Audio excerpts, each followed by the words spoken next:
I never thought a trash can could cost me $1,000, but that's exactly what my HOA tried to do, and what started as a simple Tuesday morning turned into the most ridiculous legal battle my neighborhood had ever seen.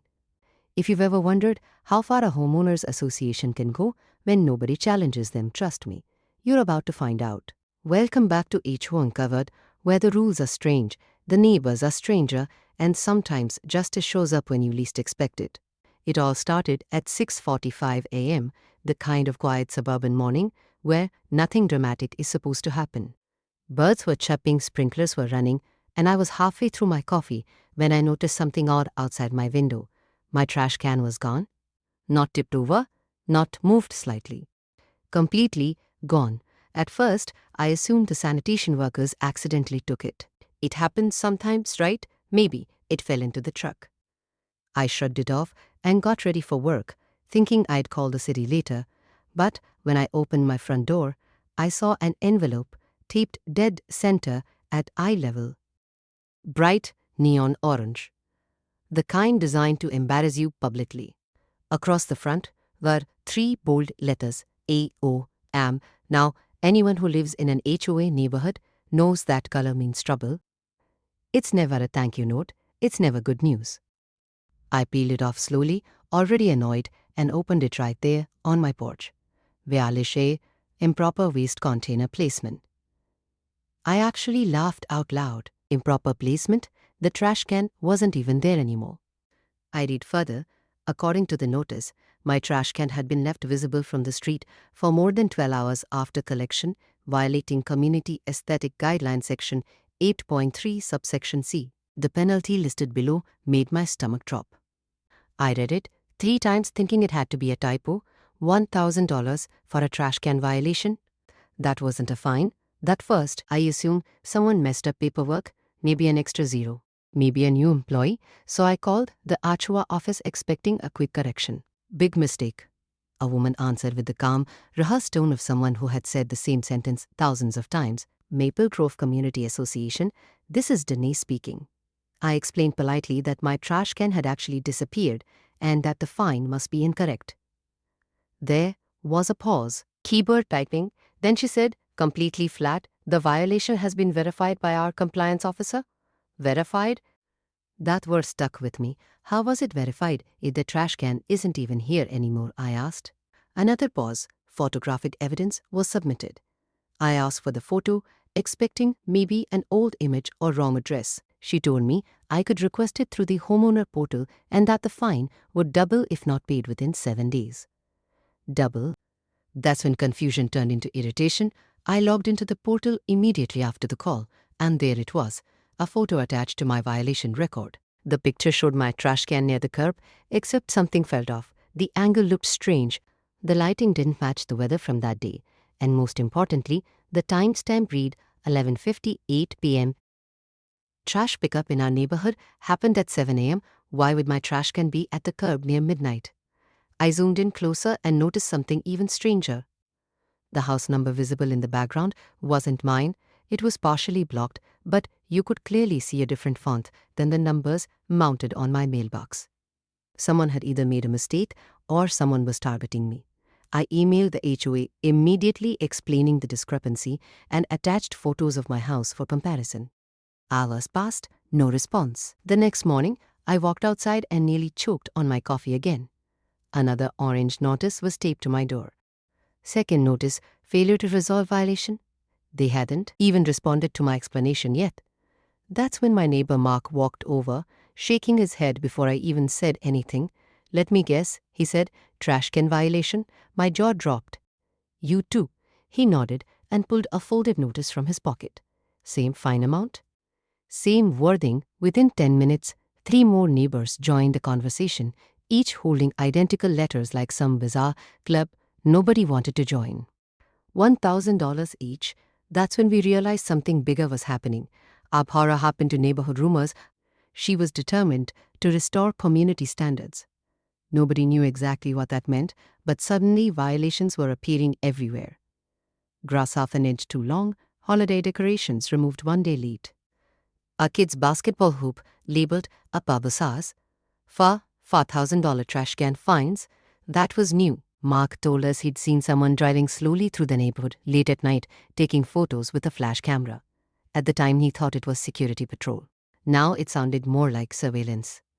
That evening, curiosity turned into investigation. I checked my doorbell camera footage from the night, listed on the violation photo. At exactly 11:47 p.m., headlights appeared across the street. A white SUV crawled past my driveway, stopped, reversed, and parked. A woman stepped out holding a tablet. She walked directly to my curb. Except there was no trash can there. She looked around, disappeared briefly out of frame, then came back dragging a trash can into view. Not mine, but one with faded paint and a cracked lid. She positioned it perfectly near my mailbox, stepped back, took a photo, and then dragged it away again. I stared at the screen in disbelief. My eye didn't just find me, they staged evidence. I replayed the clip 5 times just to be sure I wasn't imagining it. Same sequence, every time, same deliberate setup. My first reaction wasn't anger. It was shock. Who goes through that much effort just to issue a violation? Then the realization hit me. If they did it to me, how many others had they done it to? I sent the video immediately to Mark and the other neighbors. Within minutes, my phone started blowing up with messages.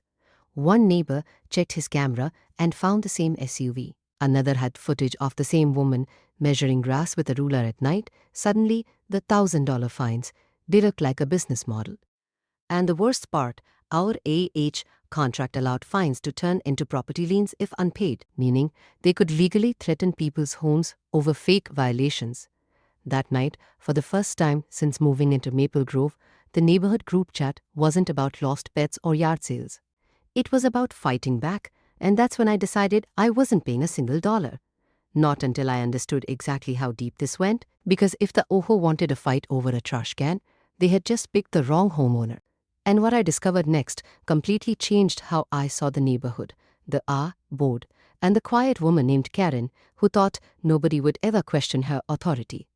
Because hidden inside the HOA documents was a role so unbelievable, so poorly written, that it would eventually destroy their entire case, and they had no idea I was about to find it. The next morning I woke up earlier than usual, not because I wanted to, but because my brain refused to shut off. That video replayed in my head over and over again, the SUV, the staged trash can, the photo being taken like some low-budget crime scene setup. I sat at my kitchen table scrolling through the HOA portal again, this time not as a confused homeowner, but as someone looking for proof. Every document was there: bylaws, amendments, architectural guidelines, enforcement policies. Hundreds of pages written in dense legal language, clearly them. Most residents probably clicked agree when they moved in and never opened the files again. I used to be one of those people. Not anymore. Highlighting anything related to violations, inspections, or fines. Around page 72 of the Enforcement Handbook, I found something interesting. Inspections were supposed to occur during reasonable daylight hours unless emergency conditions exist. I leaned back in my chair. Midnight trash can photography definitely didn't qualify as an emergency. I kept reading. Another clause stated that photographic evidence must accurately represent the homeowner's property without alteration, staging, or interference. The word staging practically jumped off the screen at me. They had broken their own rules. I felt that first spark of confidence.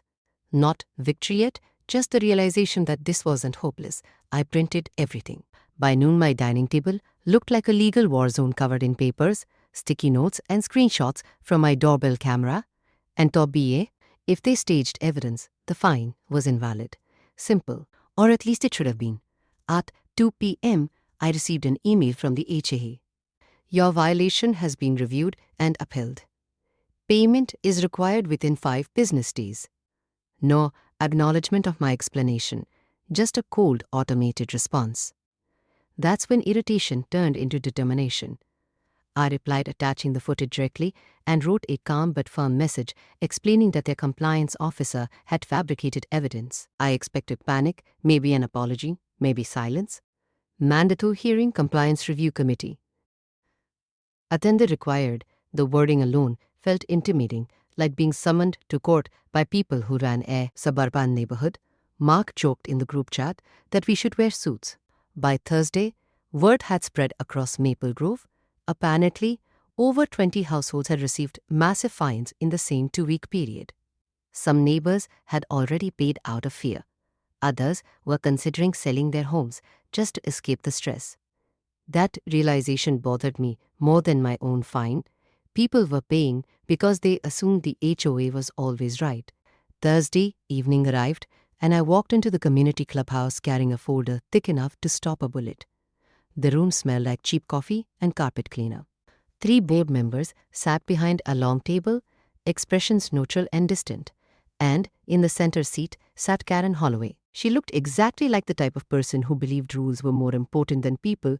Perfectly straight posture, tablet neatly placed in front of her, glasses resting low on her nose as she reviewed documents without looking up. When my name was called, I sat across from them. Karen finally looked at me and smiled politely, the kind of smile that never reaches the eyes. "Mr. Walker," she said, "you're here regarding a waste container violation." Her tone suggested the outcome had already been decided. "Yes," I said calmly. "And evidence fabrication?" One of the board members shifted uncomfortably. Karen didn't react.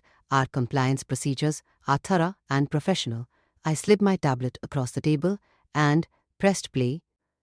The room filled with silence as the footage showed her stepping out of the SUV, dragging the trash can into frame, positioning it, and taking the photo.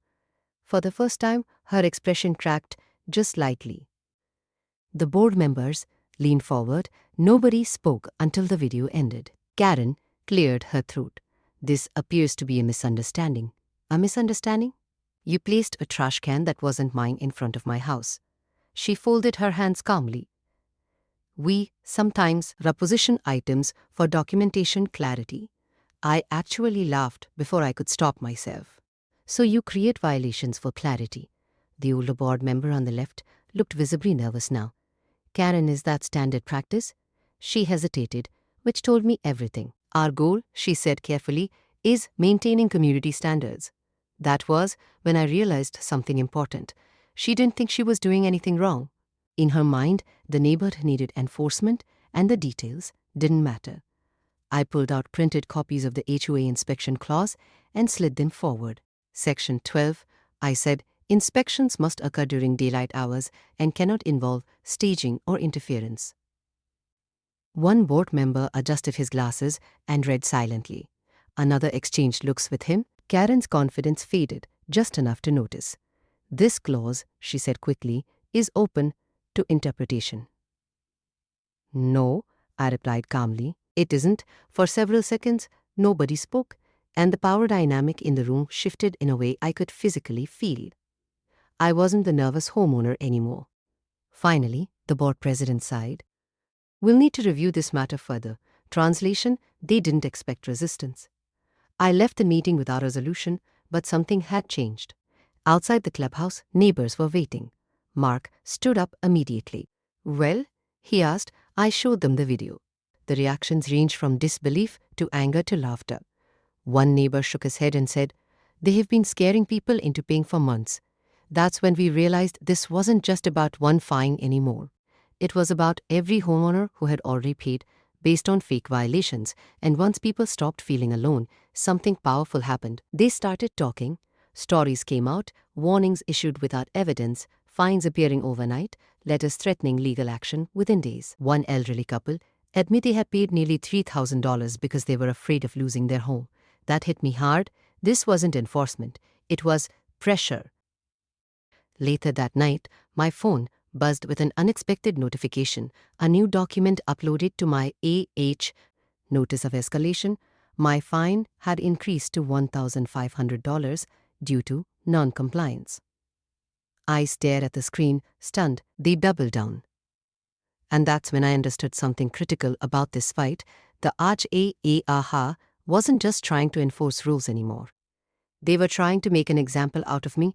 What they didn't realize was that escalating the fine would become the biggest mistake they could possibly make, because the next person to get involved wouldn't be a homeowner, a neighbor, or even the HO board. It would be someone who understood our law better than all of us combined.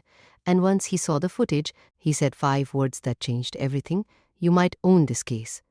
And from that moment forward, the battle over a single trash can stopped being Nibhar drama, and started becoming a legal nightmare for the HOA itself. The man who said those 5 words was named Daniel Reyes, and meeting him felt less like hiring help and more like accidentally unlocking a secret level of the game I didn't even know existed. Mark had given me his number, saying Daniel specialized in HOA disputes and had helped someone in a nearby community overturn thousands of dollars in fines. I expected an expensive attorney who barely listened. Instead, Daniel answered my call while sitting in his car outside a courthouse, speaking calmly like someone who had seen every possible version of HOA drama before. I explained everything: the trash can, the midnight photos, the hearing, the fine increase. He stayed quiet the entire time, occasionally asking short questions. Do you have the governing documents? Yes. Do you have the video original file? Yes. Did they acknowledge receiving it? Yes. Then he said it again, slower this time. You might own this case.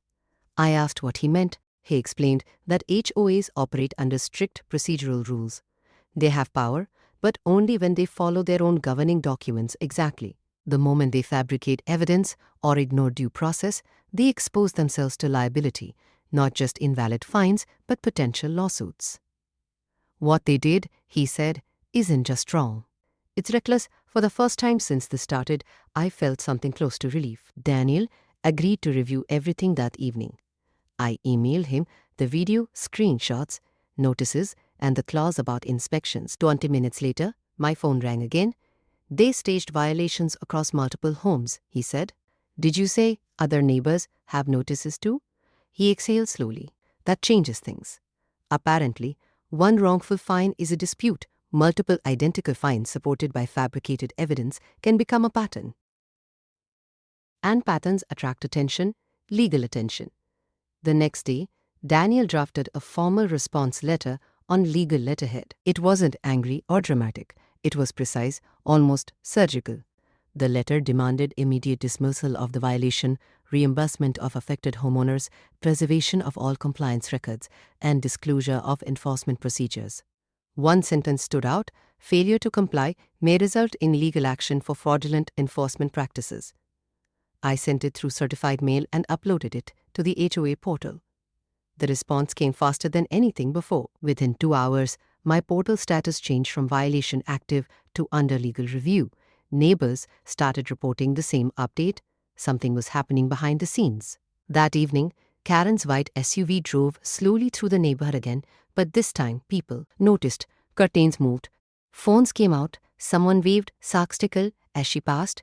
The invisible authority once carried had started to crack. 2 days later, another email arrived from the HOA announcing an emergency community meeting. Attendance strongly encouraged. That alone was unusual. HOA meetings were normally boring affairs, attended by maybe 5 retirees and 1 annoyed homeowner. But when I arrived at the clubhouse that night, the parking lot was full. People were angry. Not loud yet, just tense. Conversations filled the room in low voices. Everyone seemed to have a story. Fines for mailbox, color, citations for parked cars that weren't even theirs, warning letters sent while families were on vacation. Karen sat at the front again, but her confidence looked different now. The board members beside her avoided eye contact with residents. The meeting began with formal statements about maintaining community harmony, but nobody was listening. Finally, Mark stood up. Are you going to explain why violations were staged? He asked directly. Kanan adjusted her papers.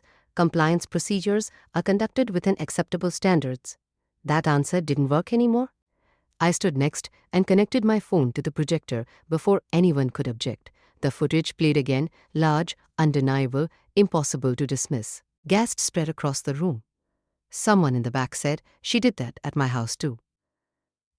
I paid $800. Because of that, suddenly hands were raised everywhere. People talked over each other. Anger building like pressure finally released after months. The board president tried to restore order. Please everyone, an elderly man stood up slowly near the front row. His voice shook, not from fear but frustration. My wife and I paid fines because we thought we broke rules. Are you telling me those were fake? No, one at the board table answered immediately. That silence spoke louder than any explanation. Karen finally said, "Our intention was never to harm residents." But intention didn't matter anymore. Evidence did. Daniel, who had quietly entered the room halfway through, stepped forward and introduced himself as legal counsel representing multiple homeowners. The entire atmosphere changed instantly.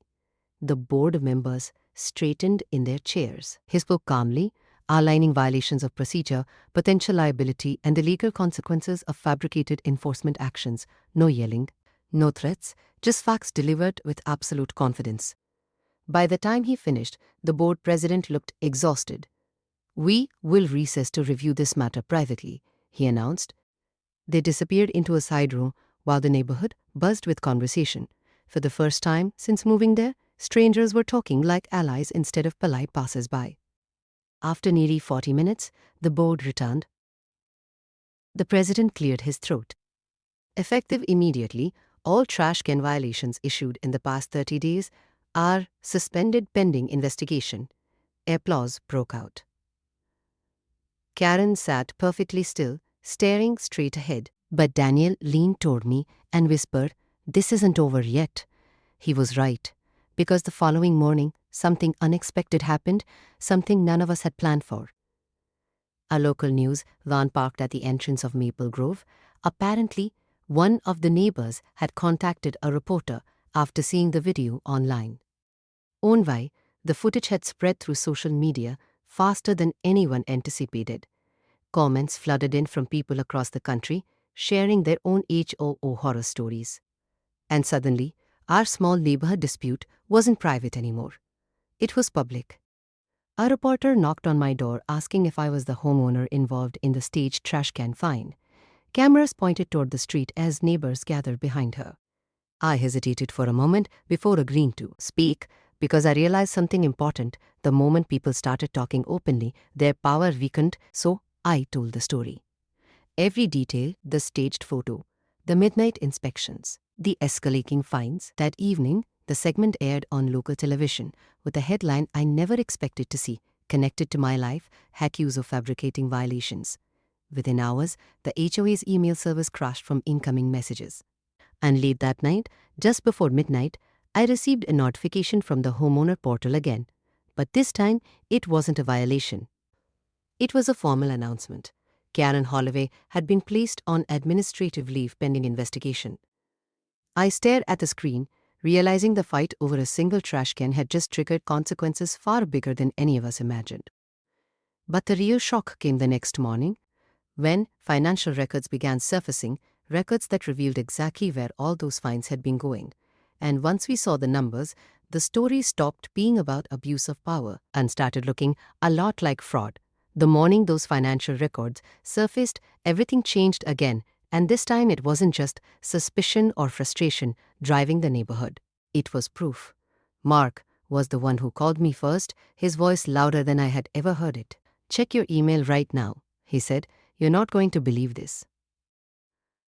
I opened my inbox and saw a message forwarded through the neighborhood group chat.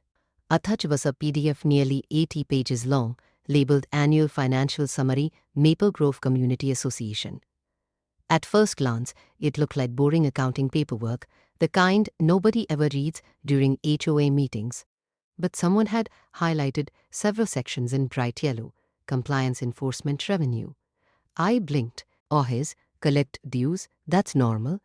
Maintenance fees, landscaping, shared utilities.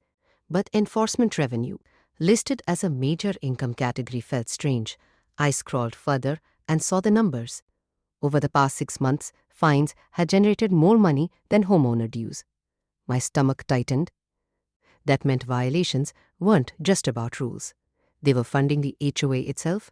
Even worse, enforcement revenue had suddenly tripled after Karen Holloway was hired. I called Daniel immediately. He already knew. Someone on the board leaked internal reports, he said. Probably because they're scared now. He explained that while operate primarily as profit-generating enforcement systems, if fines become a financial dependency, courts can interpret enforcement as predatory. Predatory?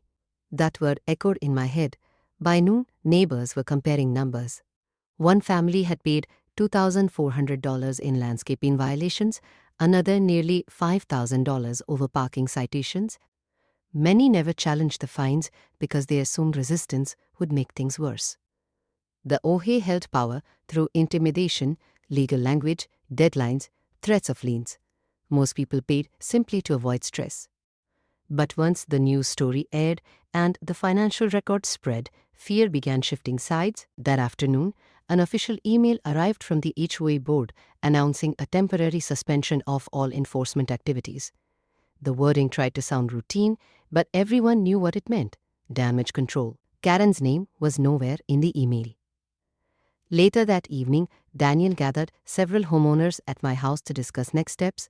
My living room turned into an unofficial strategy meeting filled with printed documents, laptops, and half-finished cups of coffee. For the first time, neighbors who had lived next to each other for years were actually talking beyond polite greetings. One woman admitted she cried when she received her violation notice months earlier. Aap, retired veteran, said he skipped medication payments to cover HOA fins because he feared legal action. Listening to those stories changed something inside me. What began as personal frustration now felt like responsibility. Daniel laid everything out clearly. "You have leverage right now," he said, "but leverage disappears if people lose momentum. Not just cancellation of fines, transparency." Within 2 days, over 60 homeowners signed the request. That number mattered because OA boards rely heavily on low participation. Most decisions pass simply because nobody shows up or votes. Suddenly, participation wasn't a problem anymore. Meanwhile, the news coverage continued. Another station picked up the story, interviewing residents about aggressive enforcement practices. Online comments exploded with similar experiences from across the country. People shared stories about fines for invisible violations, selective enforcement, and boards operating without oversight. Maple Grove had accidentally become a symbol.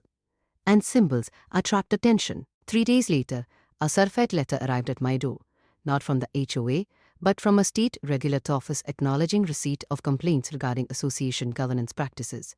I read it twice to make sure it was real. External investigators were now involved. That evening, Karen's SUV didn't drive through the neighborhood. In fact, nobody had seen her since the meeting. Rumors spread quickly: resignation, suspension, legal trouble. Nobody knew for sure. But the board couldn't stay silent forever. An official town hall meeting was scheduled for Saturday morning, announced as a community transparency session. Everyone knew it would be intense. When Saturday arrived, the clubhouse overflowed.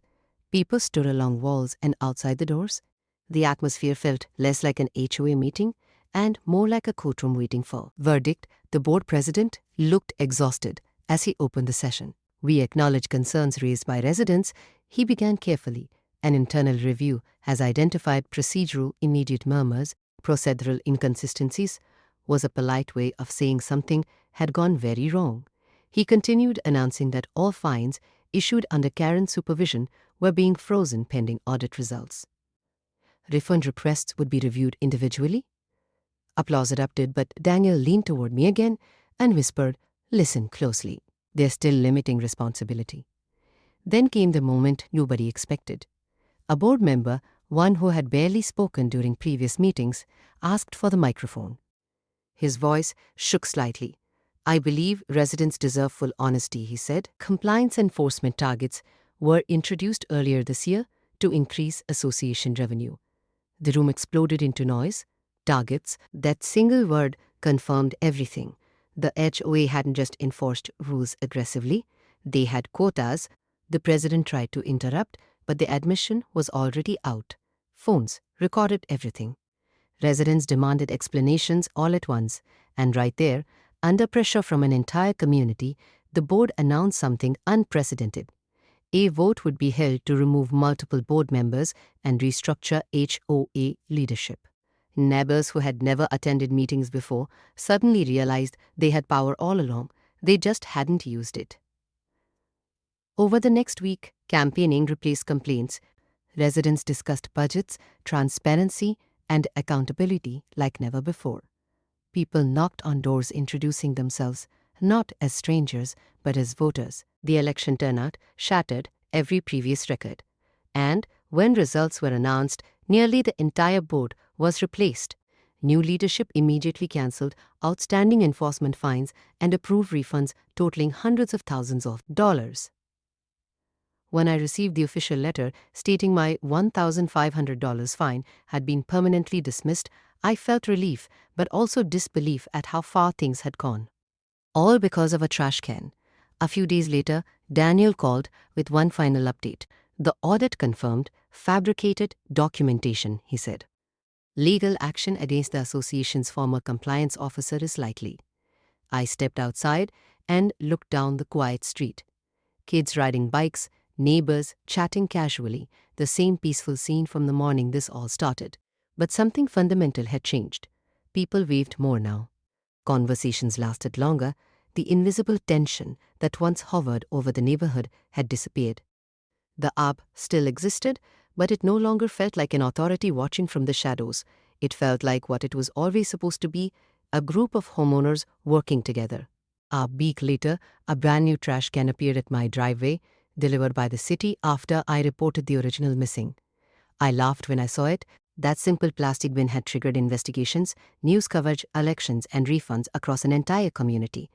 And standing there, I realized the real lesson wasn't about HOAs or fines or even legal victories. It was about what happens when ordinary people stop assuming authority is always right and start asking questions, because sometimes the smallest problem reveals the biggest truth, and sometimes justice begins with a trash can. Thanks for watching HOA Uncovered, where real neighborhood stories remind us that standing up for yourself can change more than just your own situation. If you've ever dealt with HOA drama, unfair rules, or unbelievable neighbor conflicts, you're definitely not alone. And trust me, this won't be the last story where things spiral far beyond what anyone expected. And believe it or not, what happened after the refunds were issued created one final twist none of us saw coming. But that's a story for another time.